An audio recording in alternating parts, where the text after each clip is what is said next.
ᱥᱟᱱᱟᱢ ᱠᱚᱜᱮ ᱟᱵᱚᱣᱟᱜ ᱱᱚᱣᱟ ᱜᱟᱛᱮ ᱜᱟᱫᱮᱞ ᱠᱳᱪᱤᱝ ᱥᱮᱱᱴᱟᱨ ᱨᱮ ᱢᱟᱭᱤᱱᱰ ᱠᱟᱱ ᱥᱟᱱᱟᱢ ᱠᱚᱜᱮ ᱥᱟᱹᱜᱩᱱ ᱫᱟᱨᱟᱢ ᱥᱟᱶᱛᱮ ᱥᱟᱹᱜᱩᱱ ᱥᱤᱸᱜᱟᱹᱲ। ᱛᱟᱦᱚᱞᱮ ᱪᱚᱞᱚ ᱮᱱᱠᱷᱟᱱ ᱛᱮᱦᱮᱧᱟᱜ क्लास ᱫᱚ ᱵᱟᱝ ᱫᱮᱨᱤ ᱠᱟᱛᱮ ᱵᱚᱱ ᱥᱩᱨᱩᱭ ᱞᱮᱜᱮ। ᱟᱪᱪᱷᱟ, ᱞᱟᱦᱟ ᱫᱤᱱ 20 নম্বর ᱫᱷᱟᱵᱤᱡ ᱦᱩᱭ ᱠᱟᱱ ᱛᱟᱦᱮᱸᱱᱟ, ᱛᱮᱦᱮᱧ ᱫᱚ 21 নম্বর ᱠᱷᱚᱱᱟᱜ ᱵᱚᱱ ᱥᱩᱨᱩᱭᱟ। तो क्वेश्चन ñeᱞᱚᱜ ᱠᱟᱱᱟ ᱴᱷᱤᱠ ᱴᱷᱟक? ᱦᱳᱭ ᱜᱚᱝᱠᱮ ᱧᱮᱞᱚᱜ ᱠᱟᱱᱟ। আচ্ছা, क्वेश्चन রে মেনদে যে এক ব্যক্তি একটি দ্রব্যের 3/4 অংশ 30% লাভে এবং বাকি অংশ 10% ক্ষতিতে বিক্রি করে মোটের উপর 200 টাকা লাভ করেন, তাহলে দ্রব্যটির ক্রয় মূল্য কত টাকা ছিল? আচ্ছা,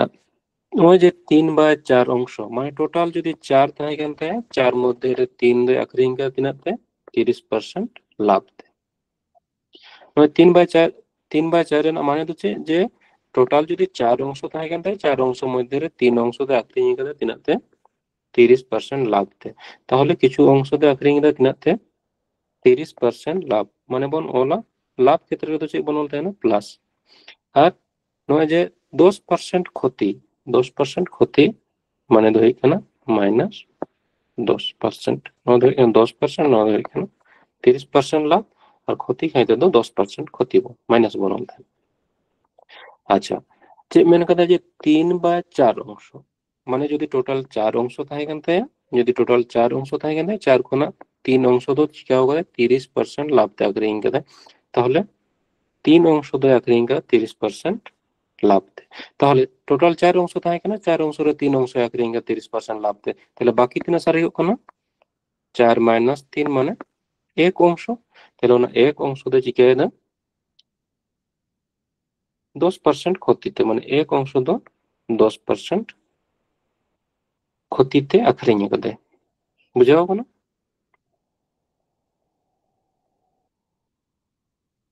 বুঝাও কোন সমস্যা লাইতে বলবো। বুঝাও কানা গᱚᱝᱠᱮ। আচ্ছা, এরপরে বন চিকে থাকে না নয় যে প্লাস 30 আর মাইনাস 10, তাহলে প্লাস 30 আর মাইনাস 10 মধ্যে রে কেবল যে ডিফারেন্স বন উডুগা মানে পার্থক্য তিনা হইব কানা, তাহলে প্লাস 30 আর মাইনাস 10 মানে ডিফারেন্স কেতে বন উডুক তাই না না যে 30 কোনা যেমন যদি বন মেনা যে প্লাস 5 আর মাইনাস 2 এর মধ্যে ডিফারেন্স তিনা কানা।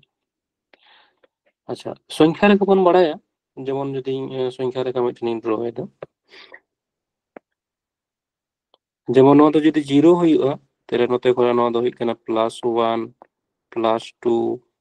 +3 +4 নৌকা হইতে না, আর 0 করে নতে তো হইবা -1 -2 -3, তাহলে যদি বন মেনা যে প্লাস আচ্ছা নয় +5 তাহলে +5 আর নয় যদি সাপোজ যদি বন মেনা যে +5 আর -2 মধ্যে ডিফারেন্স তিনা হইবা, তাহলে ডিফারেন্স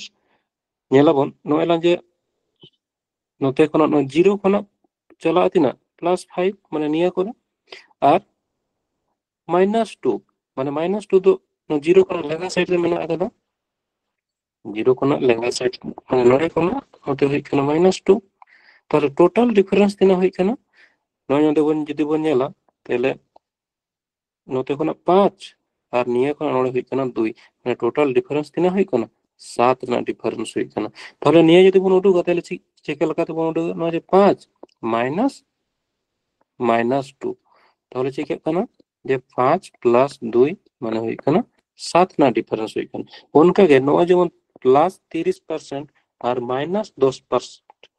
+30% আর -10% না ডিফারেন্স যদি বন উডুগা তাহলে তিনা হইবা যে +30 -10 মানে তিনা হই কেন ডিফারেন্স 30 আর মাইনাস মাইনাস হই কেন প্লাস মানে হই কেন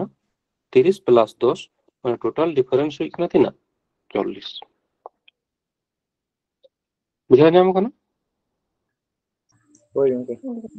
আচ্ছা, নয় নয় যে 40 যাহা উরু ইনা ডিফারেন্স ওনা তো বন চিকে থানা নয় নয় 3 আর 1 অনুপাত রে বন হাটিং এ থানা, তাহলে নয় 40 তো বন চিকেয়া 3:1 ᱨᱮᱵᱚᱱ ᱦᱟᱹᱴᱤᱧᱟ 3:1 রে যদি বন ভাগা তাহলে চিকাᱜ কানা মানে 3 আর 1 4 ইউনিট তাহলে বন মেন দাঁড়িয়ে 4 ইউনিট সমান তিনা হইত 40 3 আর 1 টোটাল হইত না তিনা 4 ইউনিট তাহলে 4 ইউনিট যদি 40 হইয়া তাহলে 1 ইউনিট তিনা হইত হন 1 ইউনিট হইয়া 10 রেনা সমান তাহলে 3 ইউনিট তিনা হইত না 3 ইনটু 10 মানে 3 10 এ 9 তিনা হইয়া 30 আর 1 ইনটু 10 মানে 9 হইত হন 10 ইনা গান বুঝাও কানা সমান লাইতে হন বে বুঝাও কানা গঙ্কে আচ্ছা তাহলে 9 লন যাহা 3 মেনা আকাদা তাহলে 3 ইউনিট সমান তিনা হই কানা 3 ইউনিট জায়গা রে তিনা হইবা 3 ইউনিট হই কানা 30 রেনা সমান আর 1 ইউনিট হই কানা তিনা 1 ইউনিট দ হই কানা 10 রেনা সমান তাহলে নোড়ে খন চে বন বাড়ায় তাহনা যে যাহাটা বেশি মেনা আকাদা তাহলে নোনা বেশি খনা নো দ মাইনাস কাতে তাহলে চিকাই তাহনা বন যে যাহাটা গে বেশি মেনা আকাদা ওনা খন মাইনাস কাতে তিনা হই চাই 10 হই চাই তাহলে 30 খনা তিনা বন মাইনাস লেখান 10 হইও 30 খনা তিনা বন মাইনাস লেখান 10 হইও তাহলে ওনা তো বন চিকাই যে 30 খনা ডাইরেক্ট যদি 10 বন মাইনাস 30 খনা যদি 10 বন মাইনাস তাহলে এখান তিনা হই কানা 20 তাহলে 30 মাইনাস 20 সমান 10 হই কানা তাহলে ওভারঅল যে হই কানা 20% রেনা লাভ হই কানা ওভারঅল 3% না লাভ হই কানা 20% রেনা লাভ হই কানা তাহলে 20% লাভ হই কানা তাহলে নয় যে এম মেগাদে যে যদি মোটের উপর 200 টাকা লাভ হয় তাহলে দ্রব্যটির ক্রয় মূল্য কত তাহলে 20% লাভ আচ্ছা নয় যে 20% যাহা লাভ হই কানা নয় যদি অবদবন নিকে হবন করা দাঁড়িয়ে যে 20% লাভ জায়গা রে তিনা মেনা আকাদা 20% লাভ সমান তিনা মেনা আকাদা যে 200 টাকা লাভ হই কানা তাহলে 1% তিনা হইবা আর যেহেতু ক্রয় মূল্য তো সব সময় তিনা হইবা ক্রয় মূল্য তো সাথ থাকনা সব সময় 100% তাহলে নয় নিকে হবন করা দাঁড়িয়ে যে 5% 20% সমান তিনা বন করা থাকনা 20% যদি ভগ্নাংশ বনা করি তাহলে খান তিনা হই 1/5 তাহলে ক্রয় মূল্য যদি 5 ইউনিট হইবা তাহলে তিনা লাভ কাদা 1 রেনা লাভ কাদা তাহলে 1 রেনা লাভ কাদা মেনতে দো নোড়ে তিনা এম মেনা আকাদা 1 রেনা লাভ জায়গা রে মেনা আকাদা 200 টাকা লাভ কাদা তাহলে 1 ইউনিট হই কানা 200 টাকা রেনা সমান তাহলে 1 ইউনিট যদি 200 টাকা হইবা তাহলে 5 ইউনিট তিনা হইবা 5 ইনটু 200 মানে 5 দুগুণে 10 মানে হই কান তাবনা তিনা ক্রয় মূল্য হইবা 1000 টাকা বুঝা যামনা সমান সঙ্গে লাইতে বনতে বুঝাও কানা গঙ্কে আচ্ছা ঠিক আছে তাহলে নেক্সট কোশ্চেন বন যালমা নেক্সট কোশ্চেন মেন্দে যে এক ব্যক্তি 1000 টাকায় কিছু লেবু কিনে তার 2/3 অংশ 15% লাভে এবং বাকি অংশ 10% লাভে বিক্রি করেন তাহলে সর্বসাকুল্য লাভ কত সর্বসাকুল্য লাভ মানে তো হই কেনা মোট লাভ তিনা হই কানতে তাহলে নয় যে 2/3 অংশ 2/3 অংশ তো মেনতে তো চে বন বুঝা যে যদি 3 অংশ থাকে কেনা 3 অংশ মধ্যে 2 অংশ তো তিনাতে আখরিং কেদে 20% 15% লাভ তে তাহলে 15% লাভ তে আখরিং কেদে তাহলে নো দেবো হলো প্লাস 15% আর চে মেনতে বাকি অংশ 10% লাভ है তাহলে বাকি অংশ তো 10% লাভ তাহলে লাভ হই কোন না খাইতে নো প্লাস প্লাস দিয়ে এম গেল আচ্ছা তাহলে 15% লাভ তো তিনা আখরিং দা যে যদি টোটাল 3 অংশ থাকে না 3 অংশরে তিনা 2 অংশ তাহলে 3 অংশরে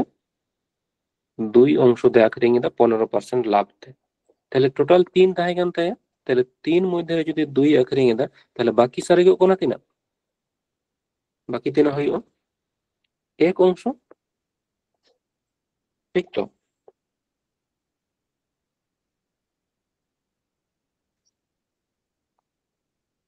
আচ্ছা, এরপরে বন চিকায়েদা যে নয়লাম 15 আর 10 নয় নয় তিনাক কানা প্লাস 15 আর প্লাস 10 তাহলে নয় মধ্যে ডিফারেন্স তিনা হইবা তাহলে 15 মাইনাস 10 মানে তিনা হই কেন 5 यूनिट ना डिफरेंस हुई केना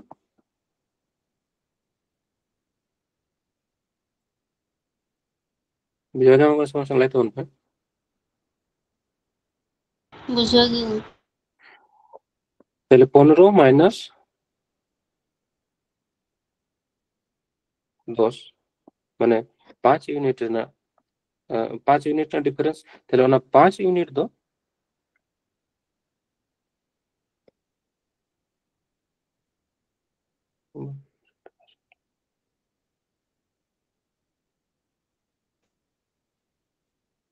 আচ্ছা তাহলে ওনা 5 দো তিনা তে হাটিnga 2 অনুপাত 1 দেব হাটিnga তাহলে টোটাল যদি 5 यूनिट থাকে না 5 यूनिट 2 অনুপাত 1 রে যদি হাটিnga তাহলে তিনা তিনা হইবা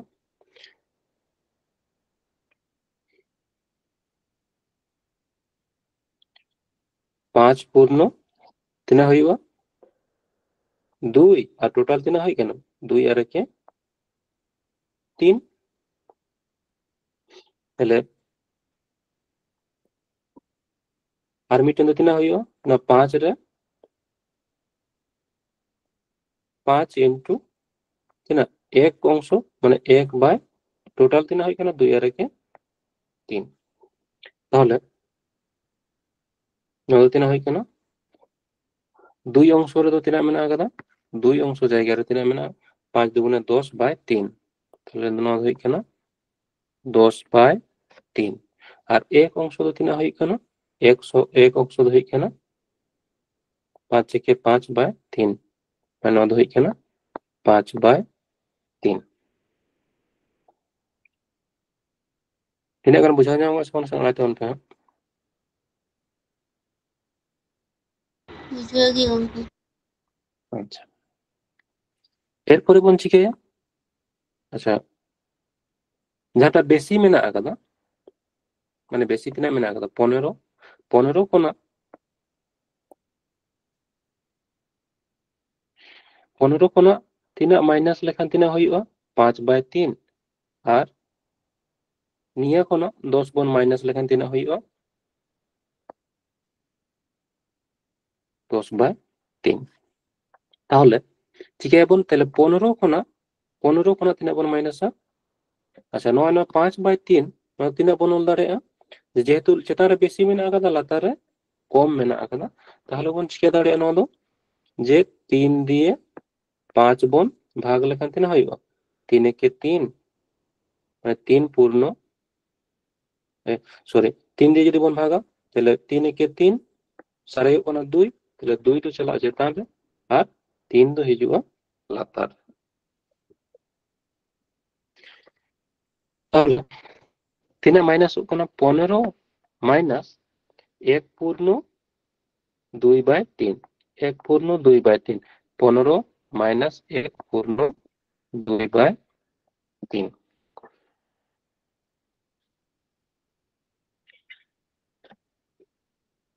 তাহলে নয় যদি বন মাইনাস নয় নৌকা যেমন যদি সাব কামে নিকার মাইনাস তো বন চিকে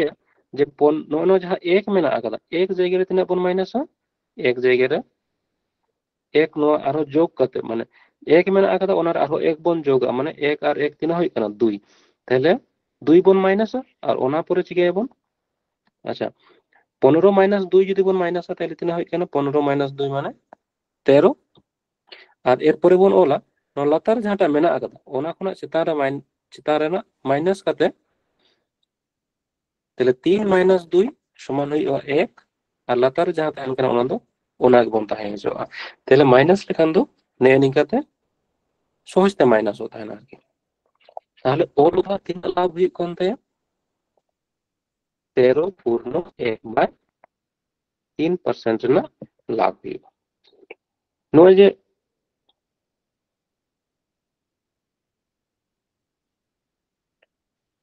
अच्छा बुझाव नाम ना समस्या लाइते होना नोन माइनस नासन आरो इन बाड़ती माने एक्स्ट्रा ते ना इन कोरावे दा आरो मिद बुझाव नाम ना समस्या लाइते लाइव बुझाव नाम कना अच्छा नोय जे जेमन एक्स्ट्रा एक चेदा इन माइनस दा नासन इन क्लियर चुका कना जेमन सब में 5 माइनस 1 पूर्ण 3/7 में ना ताहले नोंकान जगह दो बन चिके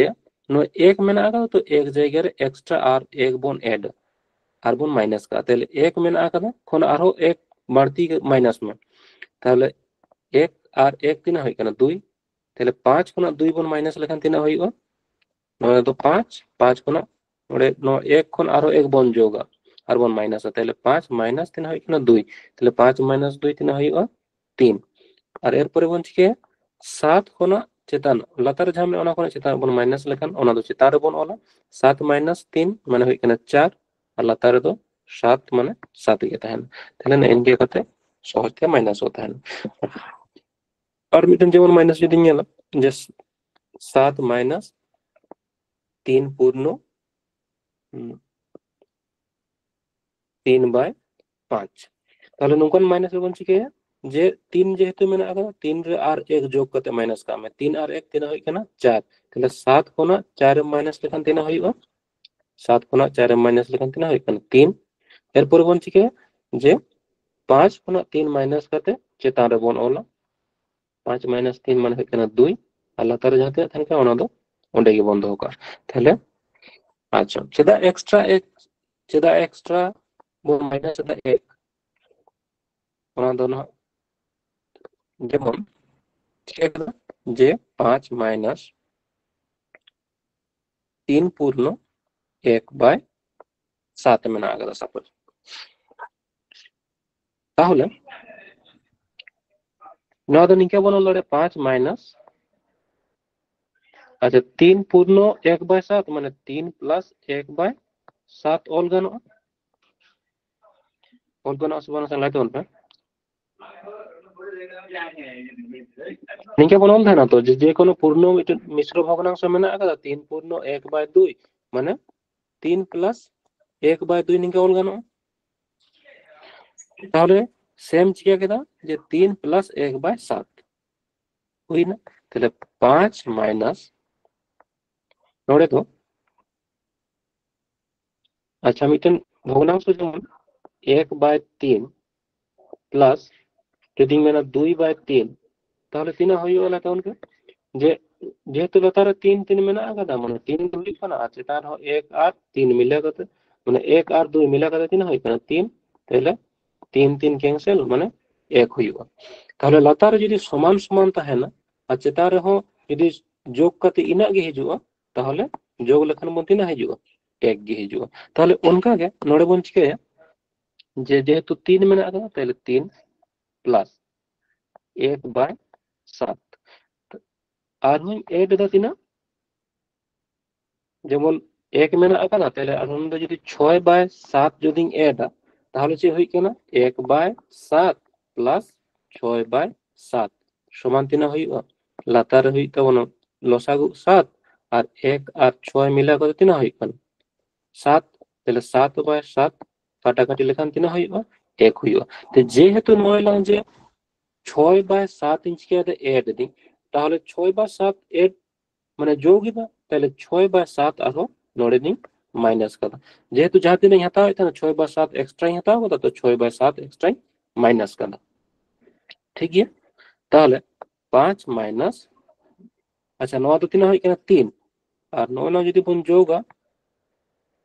9 तीना होई कना 1 তাহলে 3 और 1 तीना होई कना 4 তাহলে 3 और 1 होई कना 4 माइनस तीना होई कना 6/7 এরপরে যদি বন নেলা তাহলে 5 माइनस 4 আর নড়ে নয় যে মাইনাস মেনা আকাদা আর নোয়া মাইনাস তাহলে মাইনাস মাইনাস যে হই কেন মাইনাস মাইনাস হই কেন প্লাস তিনা হই কেন 6/7 তাহলে মাইনাস লেখান তিনা হই কেন 5 আর 1 5 माइनस 4 माने 1 1 प्लस 6/7 আর নয় হচ্ছে বন হল দাঁড়িয়া 1 প্লাস 6/7 মানে 1 পূর্ণ 6/7 বুঝা যাম মনে সবার সামনে তো উল্টা Hoi gongke. ঠিক নেক্সট প্রশ্ন মেনা কথা যে এক ব্যক্তি 500 টাকায় কিছু লেবু কিনে তার 5/7 অংশ 20% লাভে এবং 2/7 অংশ 10% ক্ষতিতে বিক্রি করেন মোটের উপর তার লাভ বা ক্ষতি কত পার্সেন্ট আচ্ছা 5/7 5/7 আর যে মেন কথা যে 2/7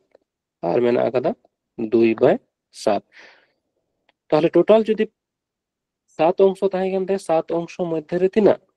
5 অংশ দে 7 অংশ মধ্যে 5 অংশ 20% লাভ দে তাহলে টোটাল যেহেতু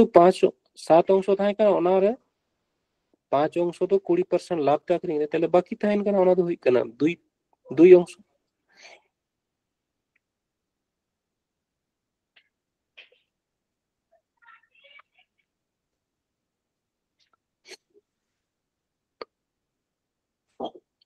আচ্ছা আচ্ছা কিংবা যদি বামন বুঝ দাঁড়াই না যে টোটাল যদি বন আবো বন সাগা 7 অংশ তাহলে 7 রে না 5/7 মানে তিনা হয় কেন 5 অংশ কিংবা 7 রে না 2/7 মানে ওনা 7 ক্যান্সেল 7 ক্যান্সেল তাহলে তিনা হয় কেন 2 অংশ তাহলে 7 রে না 5 অংশ ঠিক আছে 20% লাভ দেয় তাহলে 20% লাভ মানে প্লাস 20% আর 10% ক্ষতি মানে মাইনাস 10% এরপরে যে মানে কথা যে 5 তাহলে 9 হই কেন তিনা 5 অংশ আর বাকির যাহা ধান কেন 9 হই কেন তিনা 2 অংশ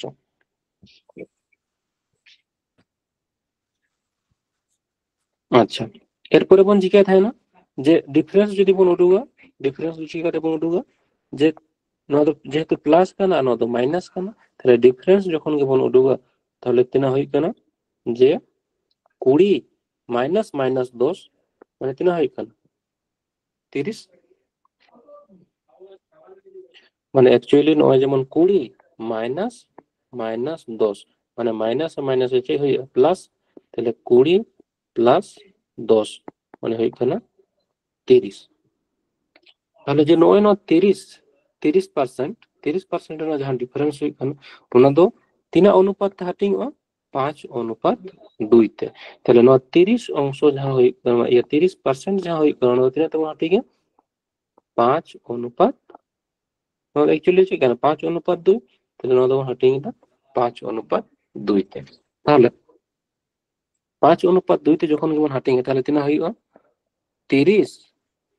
অনুপাত সমানুপাতরে যাহা বনছে এটা অঙ্ক হমন করা তাড়ে যে টোটাল তিনা কানা 5 আর 2 হইউ কানা 7 তাহলে 7 দো হইউ লাতার আর 5 অংশ মানে 5 তো থাকে না চেতন রে আচ্ছা তাহলে তিনা হইউ কানা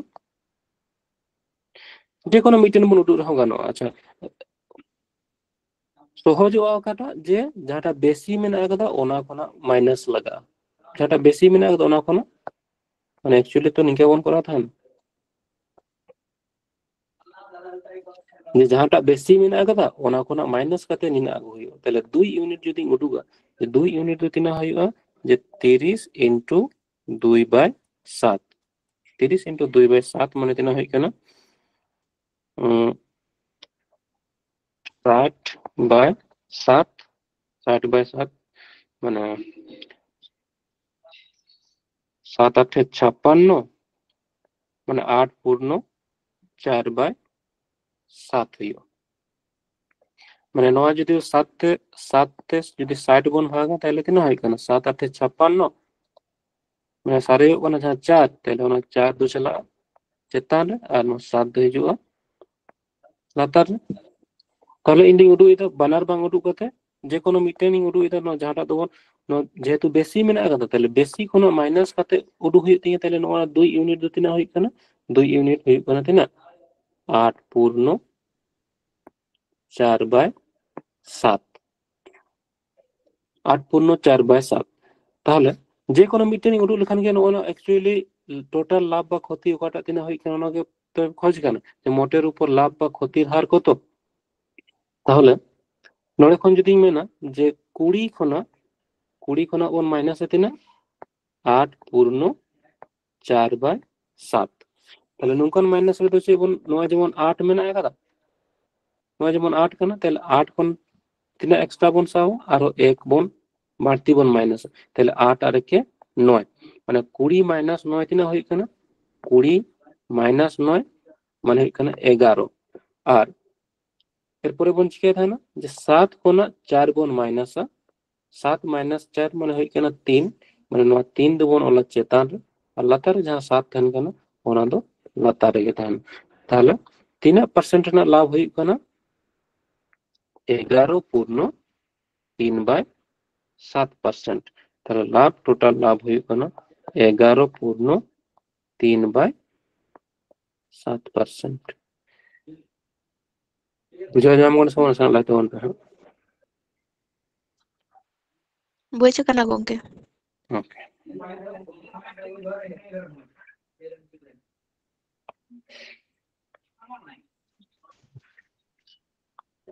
नेक्स्ट प्रश्न में ना आगला जे एक व्यक्ति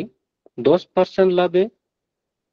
মানে এক ব্যক্তি 10 টাকা কেজি দরে 80 কেজি আলু কেনেন 30 কেজি আলু 25% লাভে বিক্রি করেন বাকি আলু প্রতি কেজি কত টাকা দরে বিক্রি করলে তার মোটের উপর 35% লাভ হবে তাহলে বল টোটাল তিনা একই ইনকা থানা 80 কেজি তাহলে 80 কেজি মধ্যে রে 25% লাভ থাকেঙ্গে তিনা 30 কেজি তাহলে টোটাল থাকেনা 80 কেজি ওনার মধ্যে রে 25% লাভ তে আখরিং রে তিনা 30 কেজি তাহলে বাকি থানবে না তিনা 50 কেজি তাহলে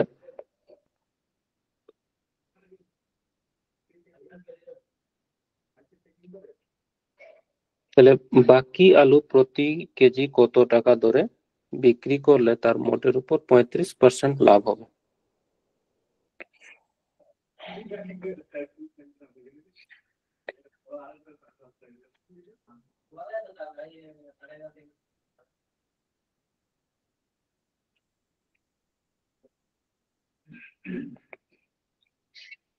আচ্ছা সে মেন কথা যে 25% লাভ দিয়ে আখরিং করে কিছু মানে না যে 30 কেজি আখরিং করে দিনাতে 25% লাভ দেয় আচ্ছা তারপরে সে মেন যে বিক্রি করলে মোটের উপর 35% লাভ হবে মোটের উপর 35% লাভ মেনতে দো নোয়া যাহা মেনা আকাদা মোটের উপর তিনা মেনদে 35% লাভ মানে মোটের উপর হই কানা 35% না লাভ তাহলে 30 কেজি আখরিং করে 30 কেজি যাহা আখরিং করে ওনা হই কানা তিনা 25% লাভ তাহলে বাকি সারে কোনা তিনা 50 কেজি তাহলে বাকি যাহা দান কানা ওনা হই কানা 50 কেজি তাহলে 50 কেজি দো 3% লাভ তে আখরিং করে যদি বন মেলা তাহলে তিনা হইলো নয় নয় তো প্রথম বন চিকে 30 কেজি কেনা আর 30 কেজি নয় যেমন 30 কেজি আর 50 কেজি তাহলে অনুপাত যদি প্রথম রকম চিকে অনুপাত বন উঠুক তাহলে অনুপাত তিনা হই কেনা 3:5 3:5 আচ্ছা নেলমে নোড়ে 25 কোনা 35 তাহলে ওকাটা লাটু কোনা 35 তাহলে 35 কোনা চিকে বন 25 বন মাইনাস তাহলে 35 মাইনাস 25 সমান তিনা হই কেনা 35 মাইনাস 25 মানে হই কেনা 10 তাহলে নোড়ে বন জেলা আছে যে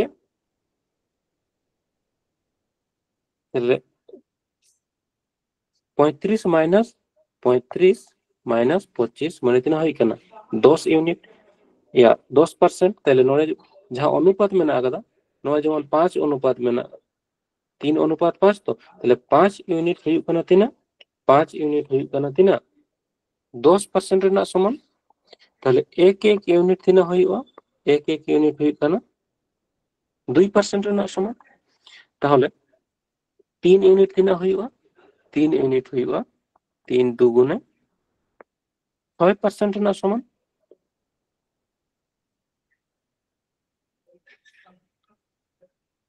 3 ইউনিট যাহা হই কেনা তাহলে 1 ইউনিট যদি 2% রেনা সমান হয় তাহলে 3 ইউনিট হই কেনা তাহলে তিনা 6% রেনা সমান তাহলে নয় যে 35 খনা যেহেতু যে যাহাটা মিটান एक्चुअली ना मिडिल खना दो मिटन दो काटी गया और मिडिल नय मिडिल रे जहां मेना दो ना पर मिटन दो मारांग ताहले नय जे 6 हिजु कना न दो ओका खना हिजु जे बेसी खना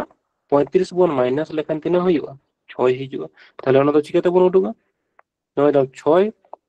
साथे যদি 35 বন যোগ কা তাহলে এখান দো উডুগা তাহলে 6 প্লাস 35 মানে তিনা হইবা 41 তাহলে एक्चुअली बाकी जहां तान केना ओना दो तिना चाकरिंग करे जे 41% যদি লাভ তে আকরিঙে তাহলে এখান তিনা হইবা মানে 41 মাইনাস 35 মানে তিনা হই কেনা 6 বুঝা যাও আমরা সমস্যা লাইতে হল না Hoy con que bulleo. আচ্ছা নোডে एक्चुअली সে মেনে কথা যে বাকি আলু প্রতি কেজি কত টাকা দরে বিক্রি করলো তাহলে एक्चुअली তো বাকি যাহা আলু হই কেনা 35 41% লাভ তে আকরিঙে কথা ঠিক है 41% লাভ আচ্ছা কিরিং का थाने तिना ते प्रति केजी तिना ता किरिंग कदा 10 টাকা কেজি দরতে কিরিং কদা আর আখরিং লাগাও या तिना ते বাকি জিনিস বাকি যাহা মেনা আদা ওনা দো 41% লাভ তে তাহলে 41% লাভ তে যদি আখরিঙে তাহলে 3 টাকা দরতে আখরিঙে কেতে বন উঠুগা তাহলে ক্রয় মূল্য হই কোনা 10 টাকা ক্রয় মূল্য তিনা হই কোনা 10 তাহলে 10 টাকার না জিনিস তিনা তা আখরিঙে দে 41% যদি লাভ তে আখরিঙে তাহলে एक्चुअली তিনা হইবা 10 গুণিত ক্রয় মূল্য হই কোনা 100 তাহলে 100 কোনা 41% লাভ মানে 141 হইও एक्चुअली যেমন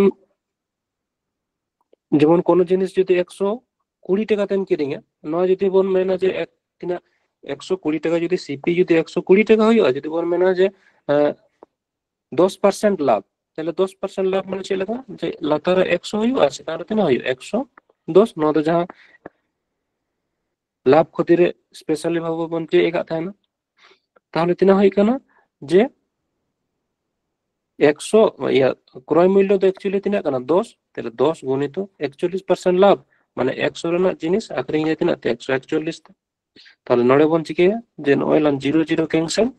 তাহলে তিনা হই কেন 141 বাই 10 তাহলে 141 বাই 10 নড়ে বন জন্মা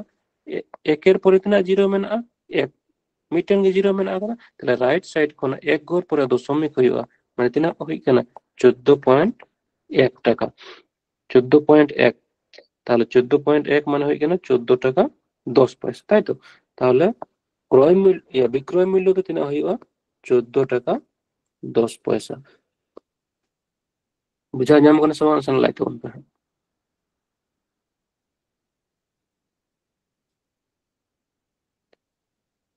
बुझाओ कना ठीक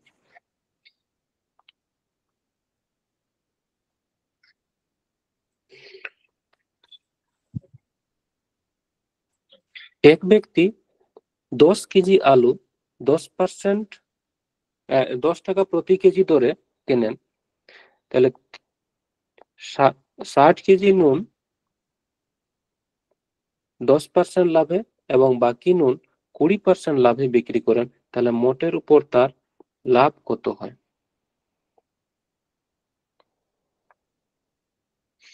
যেমন যে টোটাল থাকে না 100 কেজি ওনার মধ্যে 60 কেজি আখরিং দা ওনার মধ্যে যদি 60 কেজি আখরিং রে তিনা 10% লাভ তে তাহলে বাকি তাহেন কানা তিনা 40 কেজি। তাহলে 10% লাভ মানে প্লাস 10%, বাকি নুন 20% লাভ है, তাহলে বাকি নুন হই কানা তিনা 20% লাভ। তাহলে লাভ কাইতে ভাষণ প্লাসিং মাকান।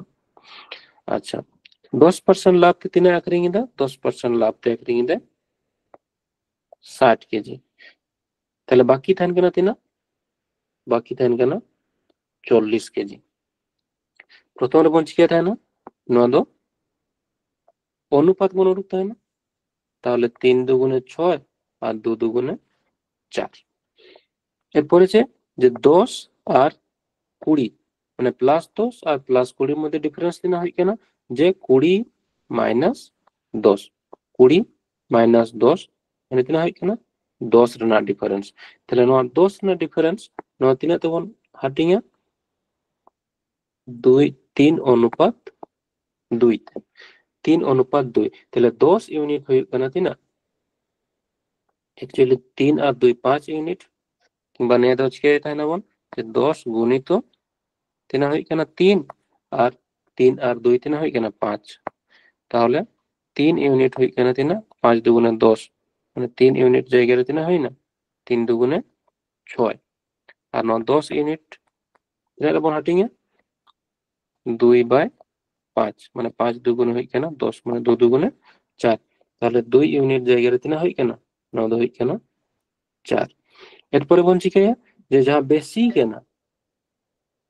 जहाँ बेसी में कदा ओना खोना माइनस करते तिना हुई चाहिए 6 हुई चाहिए और नोआ माने नियाटा खोना 10 माइनस करते तिना हुई चाहिए 4 हुई। ताहले 20 माइनस तिना बन माइनस लगन 6 हुई ताहले 20 माइनस 6 माने तिना हुई 14। ताहले 14% কিংবা 14 কোনা 10 জীবন মাইনাস লাগান তিনা হয় কিনা 4 হয় কিনা। তাহলে মোটের উপর তার লাভ কত পার্সেন্ট হয় কিনা 14%।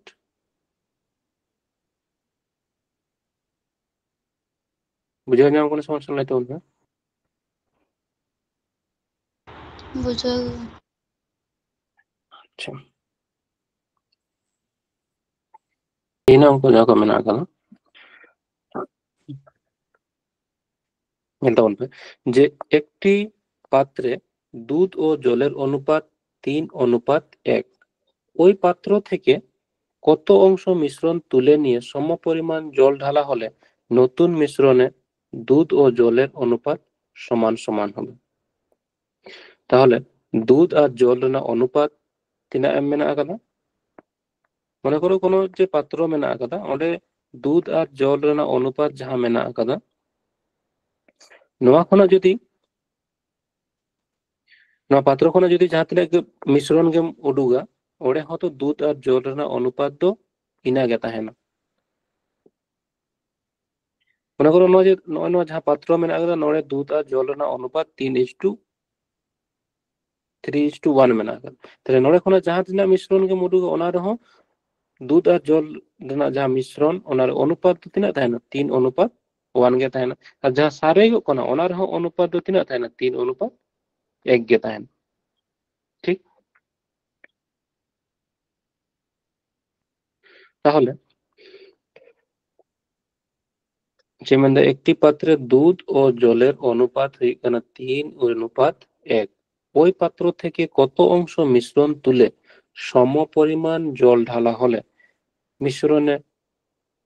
দুধ ও জলের অনুপাত সমান সমান। দুধ ও জলের অনুপাত সমান সমান মানে 1:1 হইব।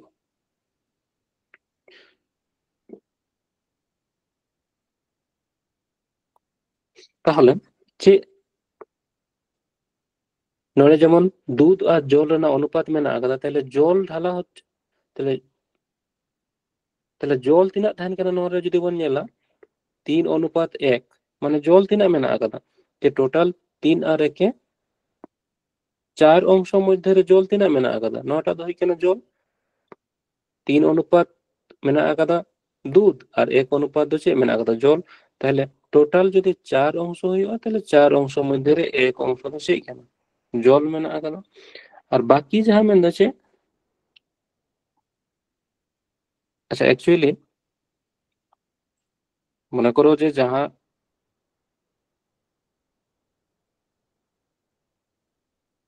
নোড়ে খোনা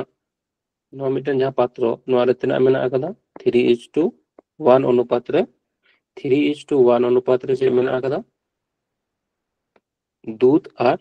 জল ᱨᱮᱱᱟᱜ অনুপাত মেনা আকাদা 3:1 তাহলে নোড়ে খোনা যাহা মিশ্রণে রাখা আকাদা ওনা ᱨᱮᱦᱚᱸ দুধ আর জল ᱨᱮᱱᱟᱜ অনুপাত ᱫᱚ ᱛᱤᱱᱟᱹᱜ ᱢᱮᱱᱟᱜ ᱟᱠᱟᱫᱟ 3:1 ᱜᱮ ᱢᱮᱱᱟᱜ ᱟᱠᱟᱫᱟ তাহলে সারে এখানে যাহা তাহলে নোয়া রে ᱱᱚᱣᱟ ᱯᱟᱛᱨᱚᱴᱟ ᱨᱮ ᱡᱟᱦᱟᱸ ᱥᱟᱨᱮᱡ ᱟᱠᱟᱱᱟ ᱚᱱᱟ ᱨᱮᱦᱚᱸ দুধ আর জল ᱨᱮᱱᱟᱜ অনুপাত ᱫᱚ ইনাগে মেনা আকাদা তাহলে সারে এখানে যাহা ওনারে দুধ আর জল রেনাᱜ পরিমাণ যাহা মেনা আকাদা ওনা হো 3:1 গে মেনা আকাদা তাহলে যাহা বন এমাক কানা এক্সট্রা যাহা এমাক কানা তো অ্যাকচুয়ালি সে এমাক কানে যে সম পরিমাণ জল ঢালা হলো মানে এক অংশ রে এক অংশ গে চে তাহেন কানা দাগ গে তাহেন কানা এর ফলে সে মেনে যে দুধ ও জলের অনুপাত সমান সমান হবে তাহলে দুধ ও জলের অনুপাত সমান সমান হবে মানে 1:1 হইবা তাহলে টোটাল যদি দুই অংশ তাহেন কানা জল তাহলে এক টোটাল যদি দুই অংশ মিশ্রণ হই কানা তাহলে দুই অংশ মধ্যে রে এক অংশ তো চেক কানা জল কানা তাহলে টোটাল যদি দুই অংশ মেনা আকাদা তাহলে দুই অংশরে এক অংশ তো চেক মেনা আকাদা জল কানা তাহলে নয়াটা হো ওয়াটার হইনা নয়াটা হো ওয়াটার হইনা আর নয়া হো এরপরে চিকায়াবন যে নয় যেবন নেলদা লাতারে 4 মেনা আকাদা আর লাতারে 2 মেনা আকাদা তাহলে চিকায়াবন যে সানাম গে ᱛᱤᱱᱟᱹᱜ ᱛᱮᱵᱚᱱ ᱜᱩᱱ ᱠᱟᱜᱼᱟ 2 4 আর 2 ᱨᱮᱱᱟᱜ ᱞᱚᱥᱟᱜᱩ ᱡᱚᱠᱷᱚᱱ ᱜᱮᱵᱚᱱ ᱠᱚᱨᱟᱣᱟ ᱛᱟᱦᱞᱮ 4 আর 2 ᱨᱮᱱᱟᱜ ᱞᱚᱥᱟᱜᱩ ᱛᱤᱱᱟᱹᱜ ᱦᱩᱭᱩᱜᱼᱟ 4 ᱜᱮ ᱦᱩᱭᱩᱜᱼᱟ তাহলে সানাম গে 4 তেবন গুণ কামা তাহলে নয় 4 তেবন গুণ কা নয় 4 তেবন গুণ আর নয় 4 তেবন গুণ তাহলে 4 দিয়ে 4 ক্যান্সেল হলো 2 দুগুণে 4 আর নয় দো হই কানা গুণ লেখান 4 গে হই কানা তাহলে নোডে তো সারে এনা তিনা 1 নয় দো হই কানা 4 আর নোডে দো হই কানা 2 এরপরে বন চিকায় থাকেনা যে বেশিয়াক খনা নয়া বন মাইনাস কাতে নোডে হিজুগ থাকেনা আর নয়া খনা নয়া মাইনাস কাতে নোডে হিজুগ তাহলে 4 মাইনাস 2 4 মাইনাস 2 মানে হই কানা তিনা 2 আর 2 মাইনাস 1 মানে হই কানা 1 বুঝা যাম না সবনা সা লাইতে উন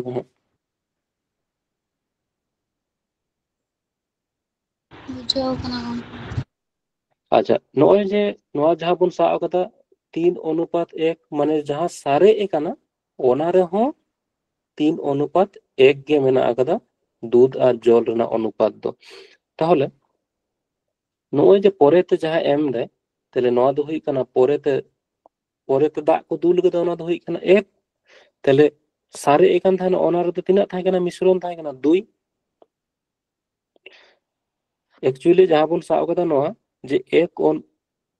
3:1 যাহা মেনা আকাদা ওনা দো কাটা বন সা আকাদা যে যাহাটা নয়া রাকাব কাতে মানে যাহা কো যা পোরশন কো উডু কাদা ওনা করে ওনা পরে যাহাটা অংশ সারে এখানে ওনা রে হন দুধ আর জল রেনাᱜ অনুপাত তো একই কি তাহেন তাহলে ওনা যদি বন ওনা তিনাᱜ বন সাব আকাদা ওনা রে হন মেনা আকাদা 3:1 গে তাহলে সারে এখান তাহেনা ওনা রে দো হুᱭᱩᱜ কানা সারে এখান তাহেনা যাহা ওনা দো হুᱭ তাহে কানা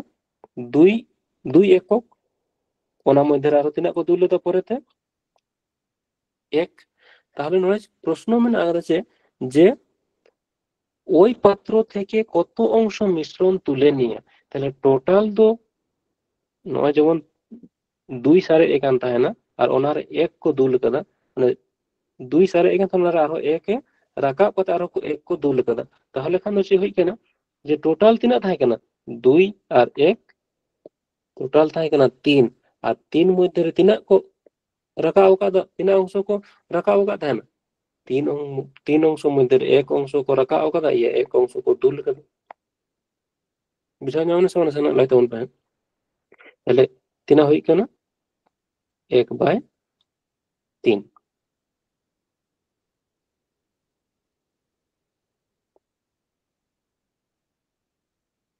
বুঝা যাওনা সমান সমান লাইতে উন বুঝাও কানা গᱚᱝᱠᱮ नेक्स्ट जेमन मेना आकदा नासेना कराव कते लाई तबन पे नोगे तिना हुई केना नोड़े ñel पे जे एकटी मिश्रणे दूध और जलेर अनुपात 3:7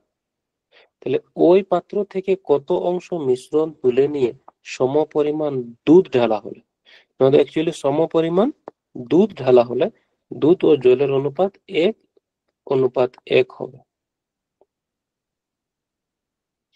তাহলে दूध और जल रना अनुपात दूध और जल रना अनुपात तीना मेना आकदा 3:7 ताहले पूरा पात्रोटा रे दूध और जल रना अनुपात ताहे केना 3:7 ताहले नोआ दो हुई केना दूध और नोटा दो हुई केना जल ताहले नोड़े खना जहां को रकाब कदा को आबार माने रकाब कदा को তাহলে রাকাব পরে হন দুধ আর জল রনা অনুপাত ইনা গে তাহেনা এরপরে যখন কো দুলে তখন বাড়তি হ্যাঁ সব তাহলে যাহা রাকাব পরে যাহাটা অংশ সারে এখানে ওনার হন দুধ আর জল রনা অনুপাত তো তিনা মেনা আগাম 3:7 গে মেনা আগাম তাহলে তাহলে দুধ আর জল রনা অনুপাত যাহা মেনা আগাদা ওনা তো তিনা হই কেনা আচ্ছা পরে তে চেক কো দুলে ওনা লাতো ñel মা যে মিশ্রণ তুলে দুধ ঢালা হলো তাহলে নড়ে বন ñela দুধ তিনা মেনা আগাদা টোটাল হই কেনা দুধ 3 অংশ তিনা রে 3 আর 4 3 আর 7 মানে 10 রে 3 অংশ মেনা আকাদা 3 অংশ মেনা আকাদা দুধ আর পরেতে যাহা को এমা কানা को ওনা দো এক ভাগ মধ্যে রে এক ভাগ গেছে কানা পিওর দুধ को মেশায়দা তাহলে হই কানা এক ভাগ মধ্যে রে এক ভাগ দুধ গে মেনা আকাদা আচ্ছা এরপরে সে মেন্দা যে 1:1 দুধ আর জল এর অনুপাত তিনা হই কানা 1:1 মানে টোটাল যদি 2 অংশ মেনা আকাদা তাহলে 2 অংশ মধ্যে রে এক অংশ তো দুধ মেনা আকাদা তাহলে টোটাল যদি 2 অংশ মেনা আকাদা 2 অংশ মধ্যে রে এক অংশ তো হই কানা দুধ আচ্ছা এরপরে বলছি কি 10 আর 2 রে না লসাগু 10 আর 2 রে না লসাগু মানে লসাগু মেনতে তো যাহাটা তো 10 আর 2 বানাতে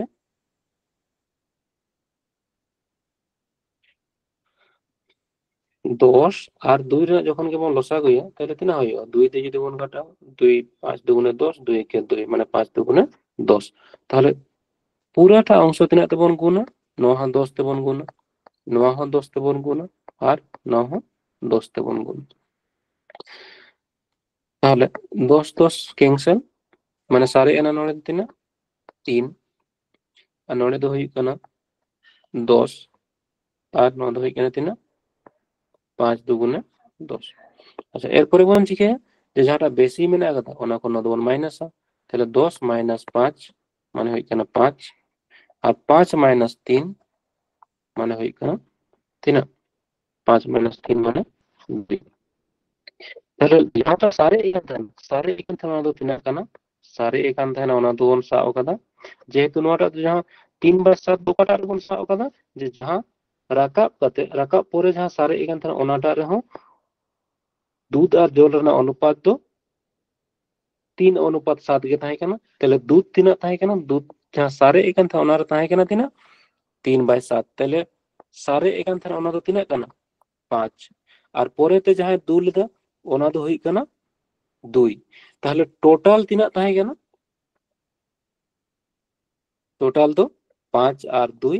तीना हुई कना 7 और 7 मध्य रे तीना को रखा का था ना ओना 2 टा तो को रखा का আবার ইনা পরিমাণ গে को দুল কদা তাহলে রাকা কাদা ইয়া দুল কদা ওনা দো তিনা হই কেনা 2 তাহলে টোটাল যদি 7 অংশ থাকে কেনা ওনা মধ্যে রে তিনা রাকা কাদা 2 অংশ রাকা কথা তাহলে आंसर তিনা হই কেনা 2/7 বুঝাই নাম না সমান সমান লাইতে হবে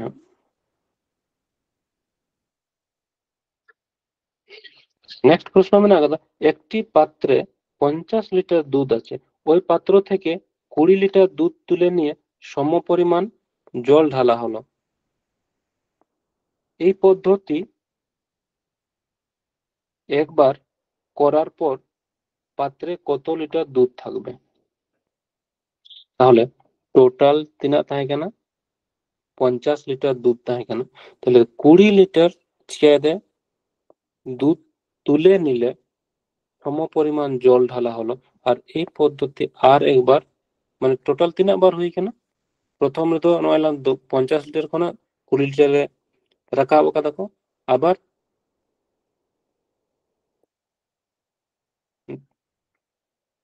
সম পরিমাণ জল ঢালা হলো।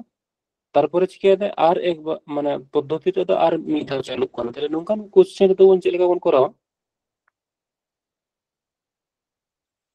50 লিটার তাহে কেনা ওনা খনা 20 লিটারে রাখাব কাদা। তাহলে লাহাতে তাহে কেনা তিনা 50 লিটার 50 লিটার খনা 20 লিটারে রাখাব কাদা। তাহলে চিকায় বন যে নো তো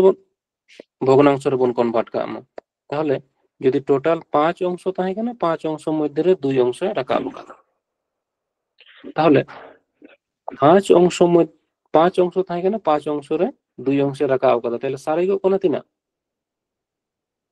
5 অংশ মধ্যে রে 2 অংশ রাখাব কাদা। আর ওনা তাহলে 2 অংশ যদি রাখাবায় তাহলে দুধ তিনা সারিগো কানা 3। আবার নিকেন প্রসেস গে বার ধা চালু কানা তাহলে 5 আর পরে তো সারিগো কানা তিনা 3। তাহলে না তো বন চিকে যেমন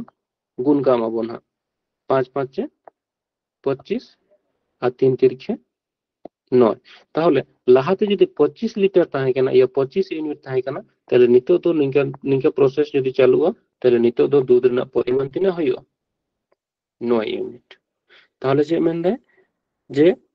ওই পদ্ধতি একবার করার পর পাত্রে কত লিটার দুধ থাকবে। আচ্ছা 25 ইউনিট জায়গায় তিনা এম মানে আগা নেল তাউন পে যে তিনা তাহে কেনা 50 লিটার। তাহলে 25 ইউনিট হই কেনা তিনা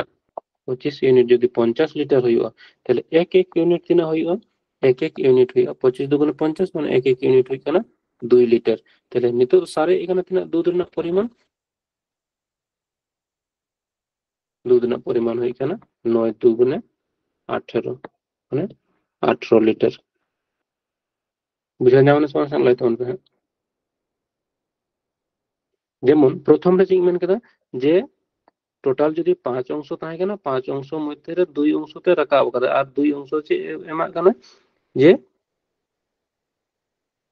যেহেতু 5 অংশ তাহে কেনা 5 অংশ মধ্যে রে তো 5 অংশ মধ্যে রে 2 অংশ রাখাব কাতে চিকায় রে দায় দুলাক কানা। তাহলে দুধ তো তিনা থান কানা 5 অংশ তো মধ্যে রে 2 অংশ রাখাব কাতে চিকায় কানা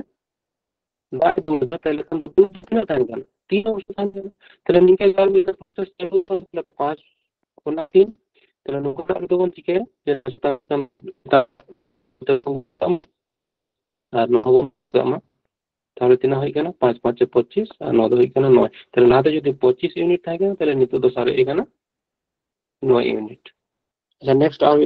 আর মিটন কোশ্চেন উনকা মেনা আগা যেমন একটি পাত্রে 80 লিটার দুধ আছে। পাত্রটি থেকে 8 লিটার দুধ তুলে সমপরিমাণ জল ঢালা হলো। তাহলে এই পদ্ধতি 3 বার করার পর পাত্রে কত লিটার দুধ থাকবে। তাহলে যে 80 লিটার তাহে কেনা তাহলে 80 লিটার খনা 8 লিটার को रखा তাহলে 80 খনা 8 লিটার। তাহলে নদবন চিকে কাটাকাটি কা আমাবন 8 2 से 80 মানে 8 1 के 8 8 2 से 80। তাহলে লাহাতে যদি 10 লিটার দুধ থাকেন কেন তাহলে 10 খনা এক অংশ রাখা তাহলে সারে কে কোনা তিনা 9 ঠিক তো। আজন কোশ্চেন লাইতে হবে। আজম আচ্ছা এরপরে তিনা ধানো প্রসেস চালু কানা যে তারপরে পরের বার হো 10 থাকে কেনা 10 কোনা আবার এক করে রাখা তাহলে সারে কোনা তিনা 9। তারপরে আবার 10 ওনা খনা তিনা হই কেনা 9। এরপরে বন চিকেগা এরপরে বন গুণ কা আমা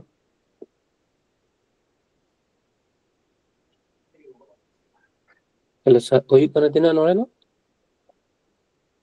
1000 আর 9 রেনা কিউব তিনা হই কেনা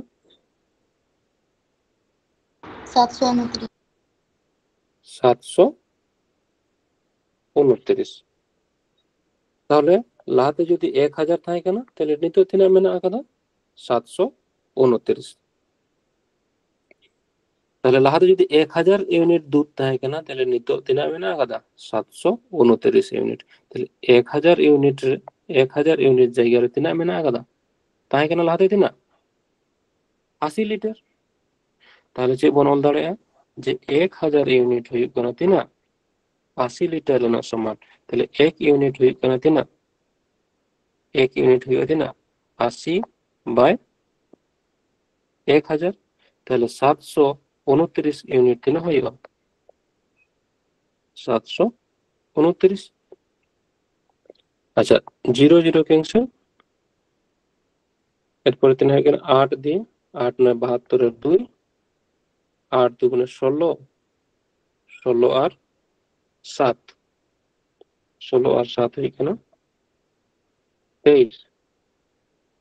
আর 8 7 8 56 57 58 বাই তিনা হইুᱜ লাতারে 100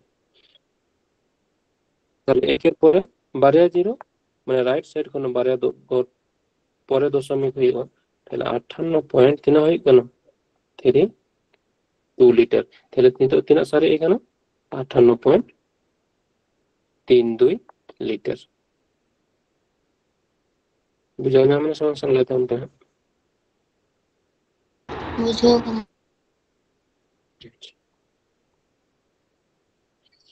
নিলাম চে মেন্দা যে 70 লিটার দুধপূর্ণ পাত্র থেকে 20 লিটার দুধ তুলে নিয়ে 20 লিটার জল মেশানো হলো আবার 20 লিটার মিশ্রণ তুলে নিয়ে 20 লিটার জল মেশানো হলো এই ঘটনা আবার আরো একবার হওয়ার পর পাত্রের দুধ ও জলের অনুপাত কত হবে তাহলে শিখে দে যে টোটাল থাকে না তিনা 70 তাহলে 70 কোনা 20 লিটারে রাখা হবে তাহলে নদ বন শিখে প্রথমে অনুপাত বন করা কাম তিনা হই কেনা 2/7 তাহলে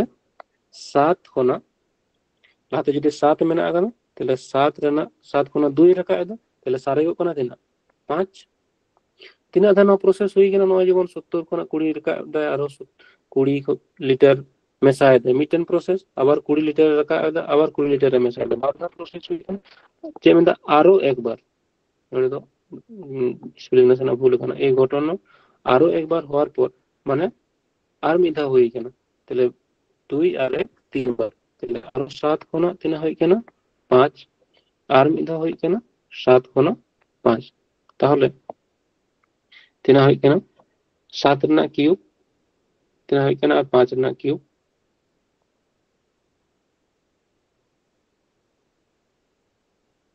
নবন বাংকা নবন গুণ কামা আর নতে হবন গুণ কামা তাহলে তিনা হই কেনা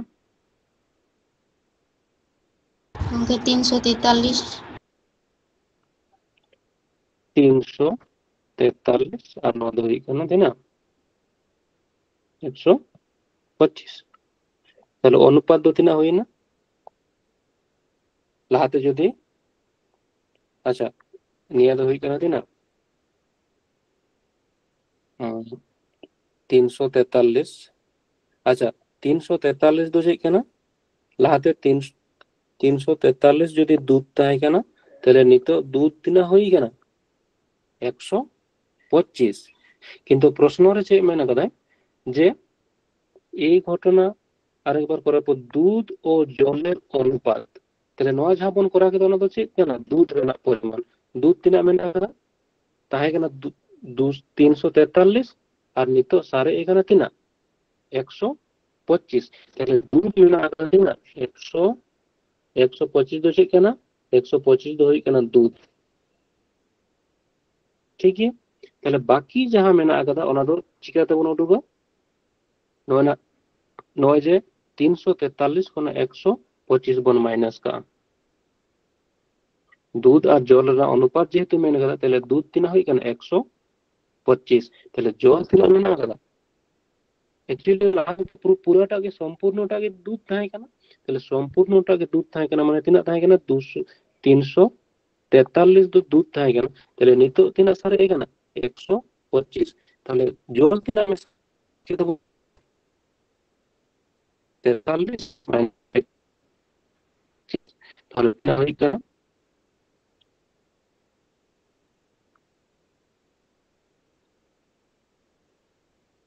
8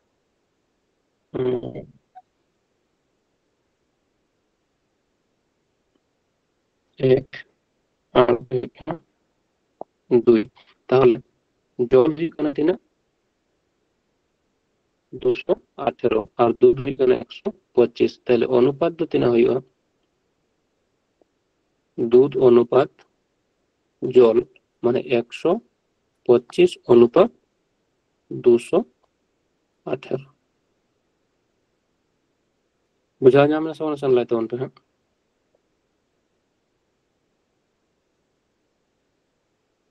बुझो ही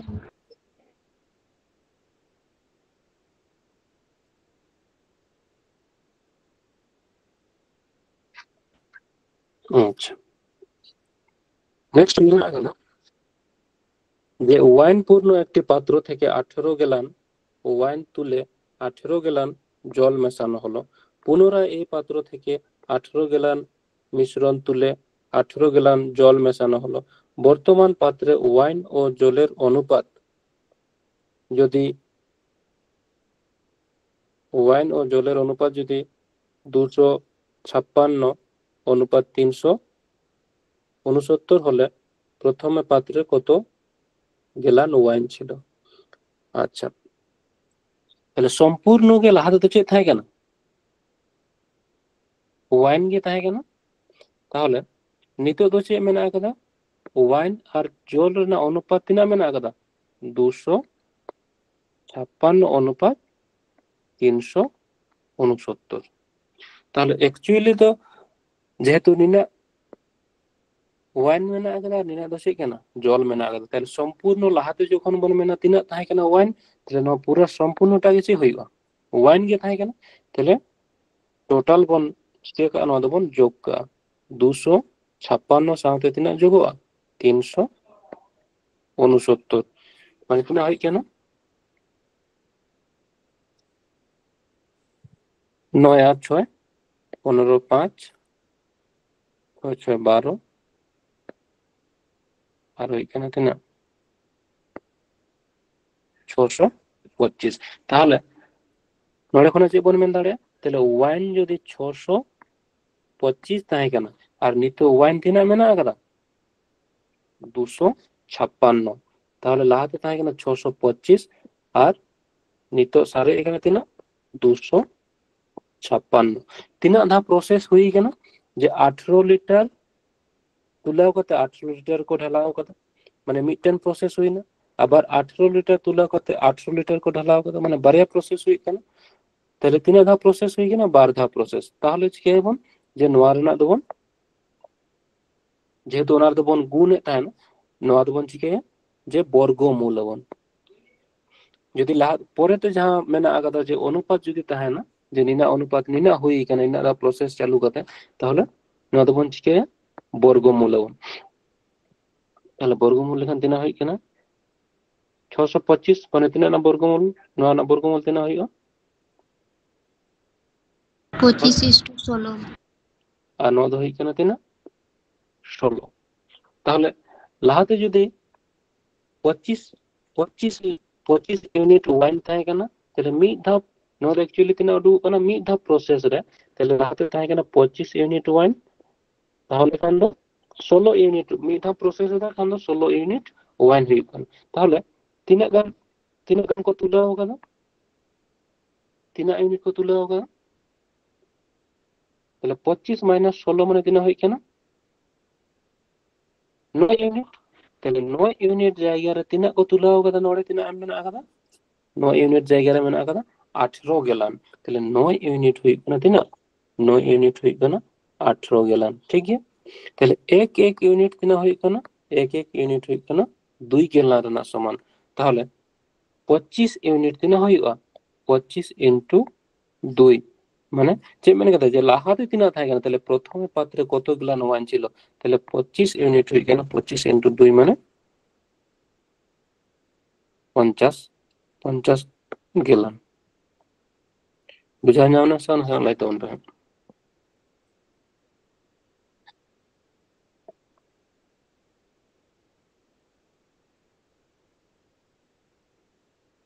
हेलो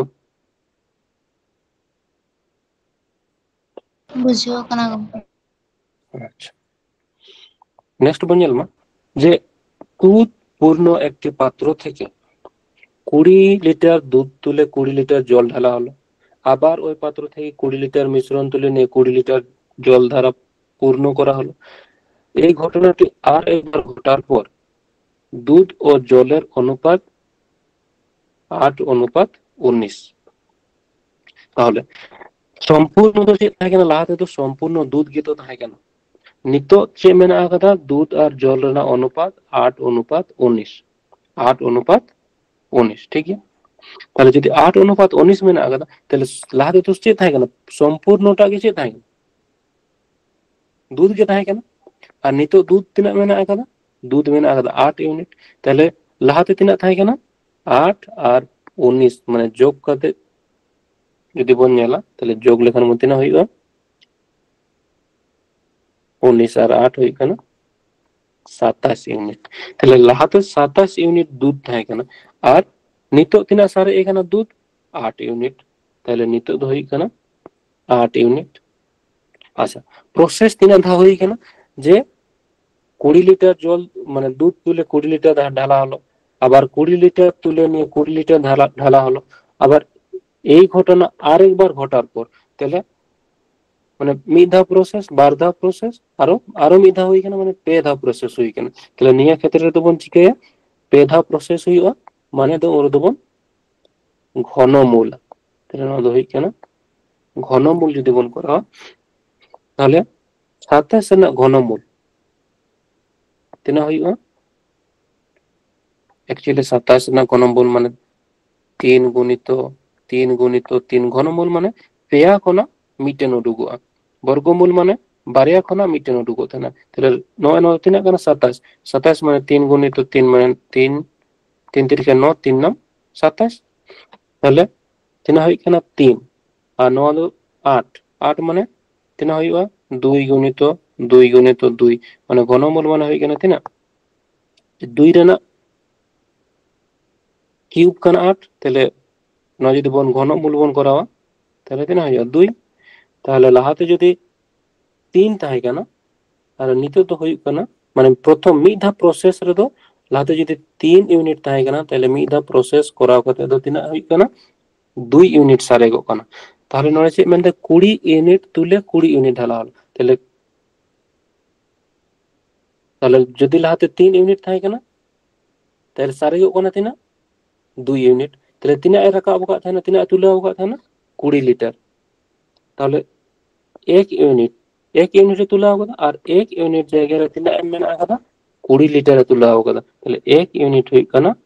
20 লিটার না সমান। তাহলে 1 ইউনিট যদি 20 লিটার হইবা তাহলে প্রথম পাত্রে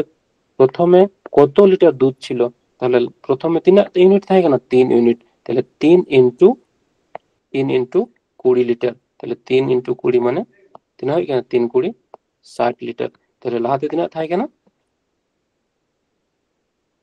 60 লিটার থাকে কেন বুঝে যাও আমরা তো সব লাগাম।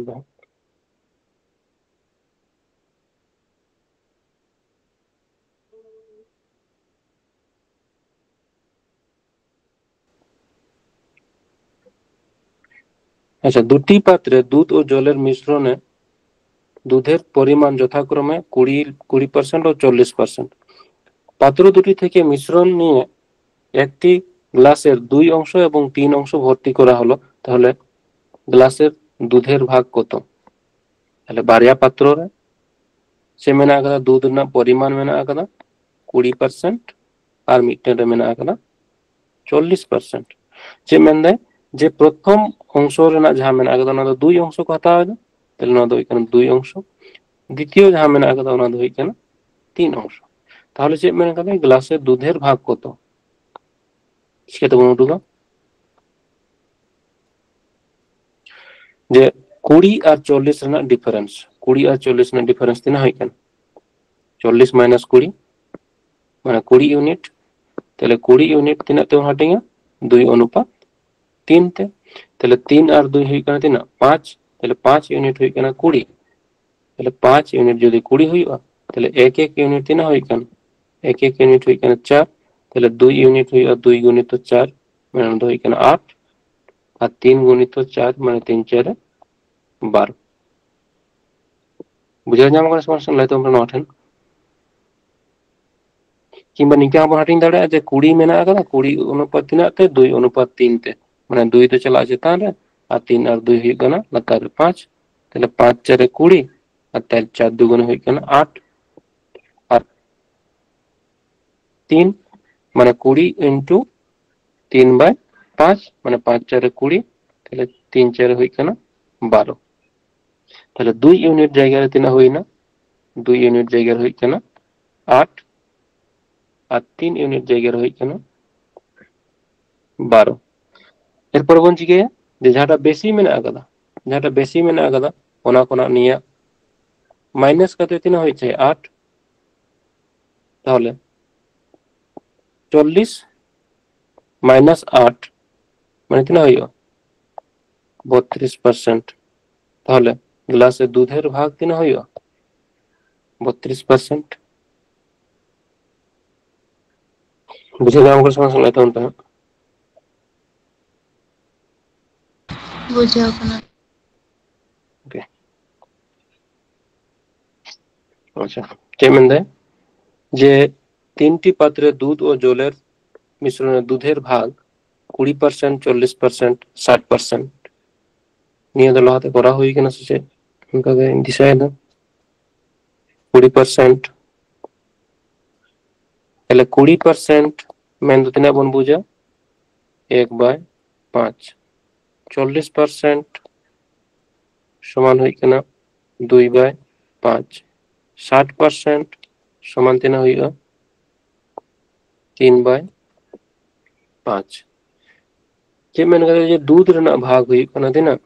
20% 40% আর 60% তাহলে যে মেন করে যে বড় পাত্রে যদি মিশ্রণ তিনটি ঢালা হয় তাহলে 30 লিটার প্রথম হতা 30 লিটার দ্বিতীয় 30 লিটার আর তৃতীয় হই কিনা 40 লিটার আচ্ছা নড়ে কোন আছে কোন মেন দাঁড়ে যে মিশ্রণে দুধের ভাগ কত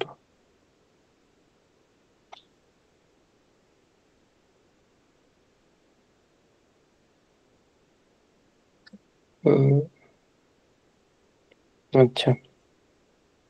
দুধ না ভাগ হই কিনা 20% মানে প্রথম যাহা মিশ্রণ ওনারে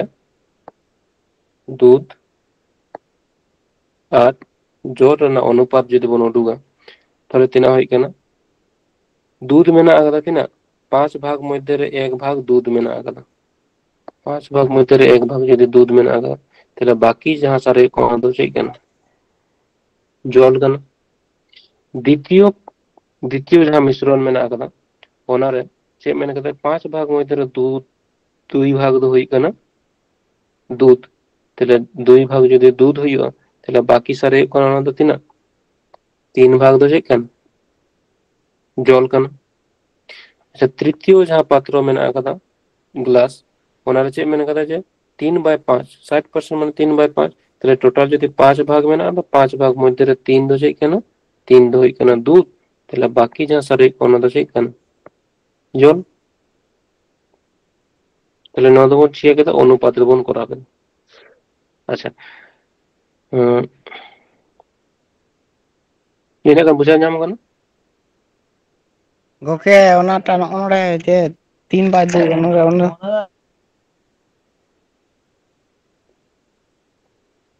3/2 है मैं बुझले तो 3:2 ओनाटा 3 ठीक है तो हुई ना आर कोन नय जेमन যদি एक्चुअली नो द परसेंटेज रे मेना आगा तो जे 20% 40% আর 60% তাহলে 20% মানে হই কেন 1/5 40% 2/5 60% হই কেন 3/5 নিয়ে কত ঠিক গিয়ে ইনা কত বুঝা যাম কেন তাহলে টোটাল যদি 5 ভাগ তাহে কেন টোটাল যদি মিশ্রণটা তো 5 ভাগ মেনা আगा তাহলে 5 ভাগ মধ্যে 1 ভাগ তো চেক কেন 1 ভাগ তো নিশ্চয় দুধ কেন তাহলে 1 ভাগ হই কেন দুধ তাহলে টোটাল থাকে না 5 ভাগ 5 ভাগ মধ্যে 1 ভাগ হই কেন 2 তাহলে বাকি 4 ভাগ তো চেক কেন জল কেন নিশ্চয় দ্বিতীয়টা আর অনকাগে যে টোটাল 5 ভাগ মেনা আকাदा मिश्रण 5 भाग मिश्रण रे 2 भाग दो से केना 2 भाग दो हुई केना 2 भाग दो हुई केना दूध তাহলে বাকি 3 भाग दो से केना বাকি 3 भाग दो हुई केना জল তৃতীয়টা অনকাগে যে 60% মানে 60% মানে হয় কেনা 3/5 তাহলে টোটাল যদি 5 অংশ মেনা আকাदा 5 অংশ মধ্যে 3 অংশ রয়েছে কেনা 3 অংশ দো हुई केना दूध তাহলে বাকি সারে কোনা কেনা 2 অংশ ওনা দো हुई केना বাকি 2 অংশ দো हुई केना চে জল নিশ্চয় মেনা আকাदा বুঝা যাম কেন হ্যাঁ গঙ্কে আচ্ছা এরপরে বন নেলা পরিমাণ কত না হয় কারণ তাহলে 3 আর 4 আর 1 5 9 5 गे মেনা আকাदा 9 5 गे মেনা আকাदा টোটাল 9 5 गे মেনা আকাदा আচ্ছা লাহাতে বন যে একা না যে যেহেতু পরিমাণ দ সমান মেনা গে সমান মেনা আকাदा এরপরে 30 লিটার 30 লিটার আর 40 লিটার নরনা যদি বন অনুপাত বন করাওয়া 30 লিটার 30 অনুপাত 30 অনুপাত 40 তাহলে নয় 0 0 0 ক্যান্সেল মানে তিনা হয় না 3 অনুপাত 3 অনুপাত 4 তাহলে প্রথম যদি 3 ইউনিট হাতায় দা দ্বিতীয় আহ 3 ইউনিট আর তৃতীয় দো 4 ইউনিট তাহলে বলছি কি তাই না যে প্রথম দো 3 ইউনিট মানে পুরোটা কে 3 দিয়ে গুণ তাহলে নতে হ পুরোটা 3 দিয়ে গুণ 3 দিয়ে দ্বিতীয়টা আহ দিনে হাতাও কথা দ্বিতীয়টা হাতে আছে 3 ইউনিট তাহলে 9 তে হোক 3 দিয়ে তাহলে নিয়াটা হোক পুরোটা 3 দিয়ে গুণ আচ্ছা পরে তৃতীয়টা তো তিনে হাতে আছে 4 ইউনিট তাহলে 9 যেহেতু 4 দিয়ে গুণ করেন তাহলে নিতে হবে পুরোটাকে 3 দিয়ে গুণ 4 দিয়ে তাহলে তিনা হয় কেন নতে 3 দিয়ে বন গুণ দিতে মানে পুরোটাকে 3 দিয়ে তাহলে 3 1 কে 3 আর 3 4 9 টা 3 4 12 তাহলে নতে হয় না 3 নতে হয় কেন 12 নতে যেহেতু 3 দিয়ে বন গুণ পুরোটা তাহলে 3 দুগুণে 3 হয় কেন 6 আর 3 তিরকে 9 বুঝা যাবে কেন যেহেতু নতে 4 দিয়ে বন গুণ তাহলে 4 3 12 আর 4 দুগুণে 8 ঠিক আছে তাহলে দুধ রেনার পরিমাণ তিনা হয় কেন 3 6 আর 12 3 6 আর 12 বন যোগ লেখান দুধ রেনার পরিমাণ হয় কেন আর নতে বন যোগ লেখান 9 তিনা হয় কেন 9 হয় কেন জল রেনার পরিমাণ তাহলে নতুন মিশ্রণে দুধের ভাগ কত আচ্ছা যোগ কত বন উঠুক কামাতে না হয় কেন 12 আর 6 18 18 আর 3 21 নতে না হয় কেন 12 আর 8 হয় কেন 20 আর হয় কেন 29 তাহলে সে মেনে কথা যে নতুন মিশ্রণে দুধের ভাগ কত তাহলে টোটাল তিনা হয় কেন 21 আর 29 21 আর 29 তিনা হইবা যোগ লেখান বন নেলবন 21 আর 29 মানে টোটাল হই কেন 50 ভাগ আর 50 ভাগ মধ্যে দুধ ওটা কেন দুধ হই কেন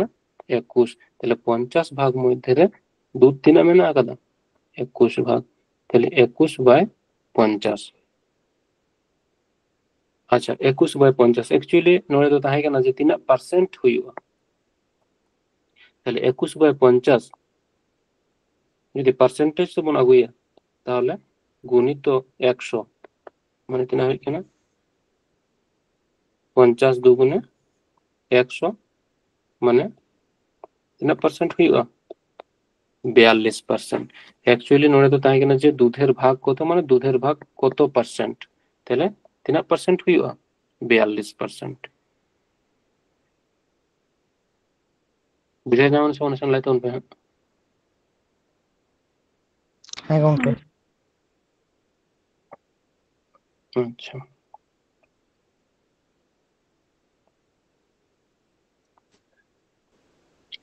एक व्यक्ति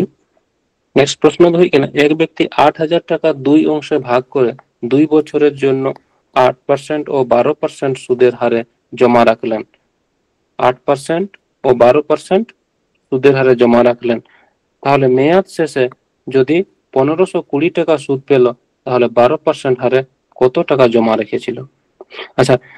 টোটাল যদি তিনায় ñamda সুদ 1520 টাকা, 1520 টাকা ñamda তিনারে 2 বছরে, তাহলে মূলধন তাহে কিন্তু 8,000, সুদে ñamda তিনা 1520 টাকা। আচ্ছা, পার্সেন্ট তাহলে সুদের হার তিনা কারণ আছে না উরু কতে লাই তখন সময় মেনা আকদা 12 বছর, যেহেতু নিয়া দো ওকার বন চেদ লেখা থানা जो সরল সুদ রেনা কানা, তাহলে তিনা পার্সেন্ট সুদে ñamda নাসনা লাই করা কতে লাই তখন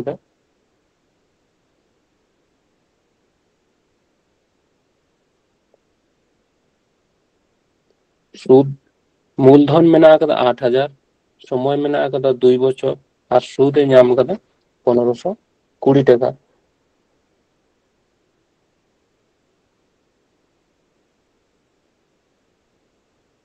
লাই তখন হয় কিনা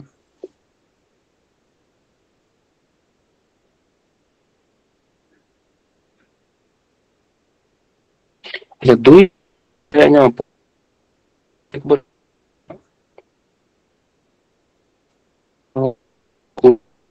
বাই 2 সমান কিনা হয় কিনা 2 দিয়ে 7, 6 দুগুণে 12, 0, 760 টাকা। তাহলে এক বছরের আমাদের 760 টাকা। আচ্ছা, এক বছরে যদি 760 টাকা নাম, তাহলে নাম আমাদের সুদ 8,000 টাকার না সুদ, তাহলে পার্সেন্টেজ যখন বড়ুগা তাহলে 8,000 টাকার নামে কত 760 টাকা, তাহলে পার্সেন্টেজ মানে গুণিত 100।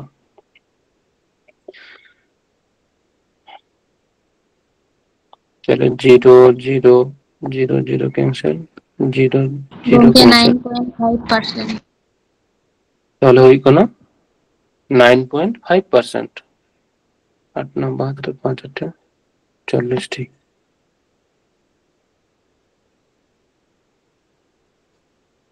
আচ্ছা, কিনা হই কোন তাহলে 9.5%। তাহলে প্রথম হই কোন নতে হই কোন 8%, নিয়ে হই কোন 12%, আর ওভারঅল যেহেতু 8,000 টাকার না সুদ টোটাল সুদ তিনা ñam কদা, টোটাল সুদ ñam দা তিনা 1520 টাকা। নৌকা যেমন যে যা সরল সূত্রে বলছে একা থাকে না যে সুদ সমান পিটিআর বাই 100, ওঁডে কোন বলুন দাঁড়া সরল সুদ সমান পিটিআর বাই 100। সুদ মেনা আকদা, মূলধন মেনা আকদা, সময় মেনা আকদা, সুদের হার বলুন, তাহলে আমরা কখন জন্ম হয় 9.5, তাহলে নয় হয় 9.5%। এরপরে বলছি কি 12 কোণ 9.5 মাইনাস, তাহলে তিন হবে কেন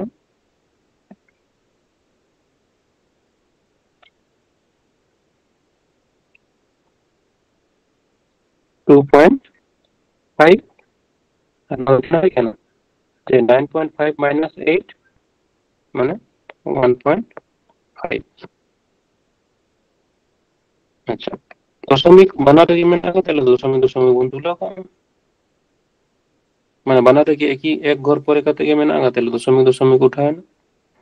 আচ্ছা, 5 5 25, 5 3 15, তাহলে 5 আর 3 3 হয় কেন 8 ইউনিট, তাহলে 8 ইউনিট জায়গায় ñelta হবে তিনা এম মেনা কথা টোটাল হই কেন মানে एक्चुअली 8% হারতে যদি 5 ইউনিটে জমায় দাও তাহলে 12% হারতে তিনা জমায় দাও 3 ইউনিট, তাহলে 8 ইউনিট সমান তিনা হই কেন 8 ইউনিট সমান হই কেন 8,000 টাকা। তাহলে এক এক ইউনিট হই কেন 1,000 টাকা, এক এক ইউনিট হই কেন 1,000 টাকা। তাহলে 5 ইউনিট হইতে বলো 5 ইনটু 1,000 মানে নদ হই কেন 5,000, আর নিয়ে হই 3 ইনটু 1,000 মানে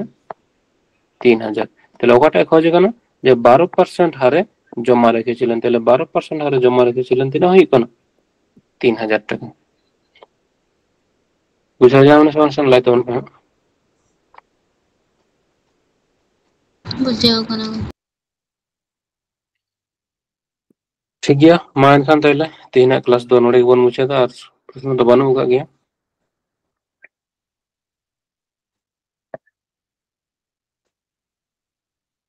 ठीक गया मा ताहले खान सानाम कोगे सागुन ñिदा